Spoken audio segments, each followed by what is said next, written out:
নমস্কার বন্ধুরা, welcome to my channel মাঠে ময়দানে অফিসিয়াল। বন্ধুরা, এই ভিডিওতে আমি ইস্ট বেঙ্গল, মোহনবাগান ও ইন্ডিয়ান ফুটবল নিয়ে কিছু আলোচনা করব।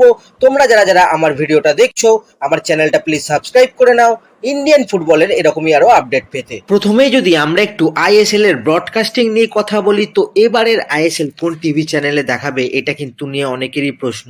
আমরা এর আগে দেখেছিলাম যে 4টে কোম্পানি ব্রডকাস্টিং এর জন্য কিন্তু বিড করেছিল। সেখান থেকে একটা পসিবিলিটি দেখা যাচ্ছে যে সোনি স্পোর্টস নেটওয়ার্ক যারা ডুরান্ড কাপ দেখিয়েছিল, সেই সোনি আর জি স্পোর্টস এরা কিন্তু এগিয়ে আছে আইএসএল এর টিভি সত্র পাওয়ার ক্ষেত্রে। আর ডিজিটাল রাইটস পাওয়ার ক্ষেত্রে কিন্তু ফ্যান কোডের একটা ইন্টারেস্ট আছে, মানে ওটিটি প্ল্যাটফর্মের জন্য কিন্তু ফ্যান কোড চাইছে রাইটস পেতে। এখানে বলে রাখি, সোনির ইন্টারেস্ট কিন্তু সব থেকে বেশি। সোনি স্পোর্টস এআইএফএফ কে রিকোয়েস্ট করেছে যাতে করে ডেডলাইনটা আর বেশ কিছুদিন বাড়ানো যায়। এআইএফএফ যদি আর দু একদিন ডেডলাইন বাড়ায়, তাহলে কিন্তু সোনির ব্রডকাস্টিং রাইটস পাওয়ার চান্স সব থেকে বেশি। তাদের আইএসএল এর প্রতি ক্লিয়ার একটা ইন্টারেস্ট আছে। আপাতত ডেডলাইন হচ্ছে কিন্তু 1 ফেব্রুয়ারি। দেখা যাক এবার সোনির রিকোয়েস্টে দু একদিন ডেডলাইন বাড়ে কিনা।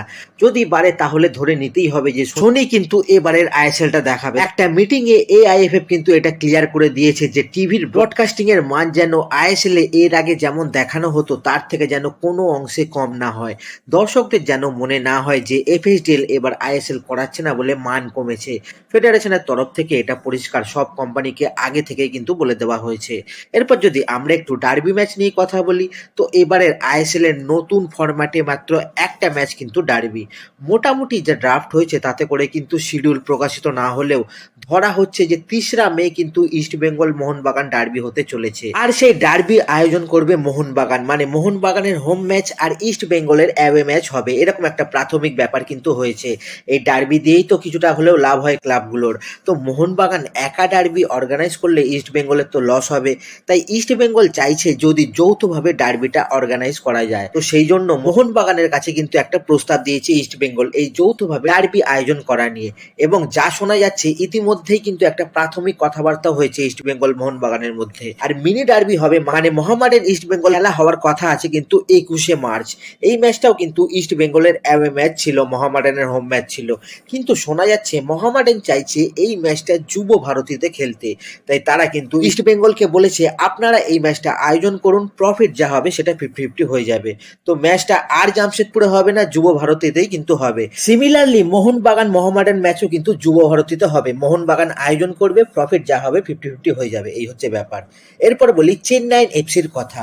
তো কালকে বলেছিলাম যে চেন্নাই একজন ব্রাজিলিয়ান সেন্টার ব্যাক আর একজন স্প্যানিশ ফরওয়ার্ডকে সাইন করিয়েছে। তো ব্রাজিলিয়ান সেন্টার ব্যাকটার নাম হচ্ছে এডুয়ার্ডো কাউ, 27 বছর বয়স। আর স্প্যানিশ ফরওয়ার্ডের নাম হচ্ছে কিন্তু ইনিগো মার্টিন, 26 বছর বয়স। মার্কেট ভ্যালু 1 কোটি টাকা। এরপর যদি আমরা একটু কেরালা ব্লাস্টার্সের কথা বলি, তো কেরালা ব্লাস্টার্সও কিন্তু একজন ডিফেন্ডারকে সাইন করিয়েছে। গিনিয়ান সেন্টার ব্যাক ওমার বাহকে কিন্তু তারা সাইন করিয়েছে। এই ওমার বাহের কিন্তু 31 বছর বয়স। একটা বিরাট এক্সপিরিয়েন্স নিয়ে কিন্তু সে ভারতে খেলতে আসছে। স্পেনে সে বহুদিন খেলেছে সে দেশের বিভিন্ন ক্লাবে। দেখা যাক এখন ভারতে এসে কেরালা ব্লাস্টার্সে এসে সে কেমন খেলে।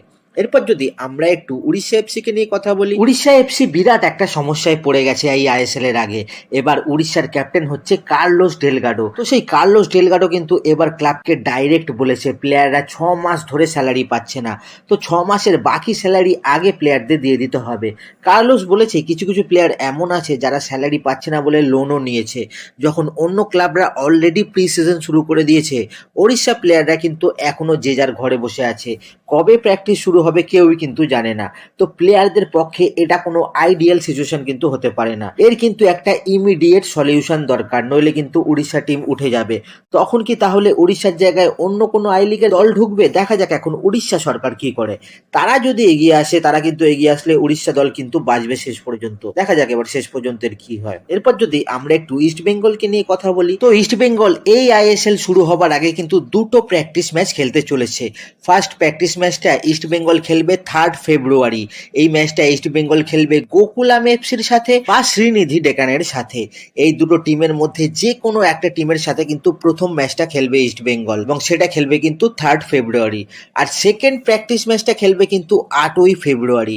এই ফ্রেন্ডলি ম্যাচটায় প্রতিপক্ষ অবশ্য এখনো কে হবে সেটা কিন্তু ঠিক হয়নি, পরে ঠিক হবে। এবারে ইস্ট বেঙ্গলের প্রধান যা সমস্যা সেটা হচ্ছে কিন্তু স্ট্রাইকার নিয়ে। যে একটা স্ট্রাইকার ইস্ট বেঙ্গল সাইন করিয়েছে সেই ইউসেফ ইসেজারি কিন্তু বেশ কয়েকদিন আগে ভিসার আবেদন করেছিল, কিন্তু এখনো ভিসা সে হাতে পায়নি। কারণ হিসেবে শোনা যাচ্ছে ইউসেফের নাকি একটা কাগজে সমস্যা রয়েছে, তাই তার ভিসা কিন্তু একবার বাতিল হয়ে গেছে এবং ভারতে আসার অনুমতি কিন্তু তাকে দেওয়া হয়নি। তো সেই জন্য শুক্রবার নতুন করে আবার ইউসেফের যেই কাগজে প্রবলেম হয়েছিল সেটা নিয়ে কিন্তু আবার শুক্রবার নতুন করে আবেদন করা হয়েছে।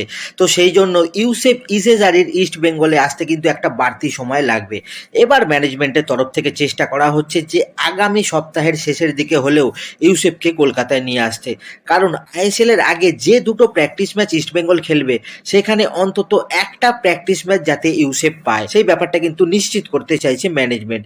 সিজন শুরুর আগে তার ফিটনেস দেখে নিতে হবে, ওয়েদার আর দলের সঙ্গে মানিয়েও নিতে হবে, নতুন ফরমেশনে খেলতে হবে। তো সেই জন্য নেক্সট সপ্তাহের মধ্যে যেন তেন কারে আনতেই হবে কিন্তু ইউসেফকে। দেখা যাক এখন শেষ পর্যন্ত ম্যানেজমেন্ট কি করে। তো আজকের ভিডিওতে এতটুকুই, দেখা হচ্ছে আবার পরের ভিডিওতে। নমস্কার।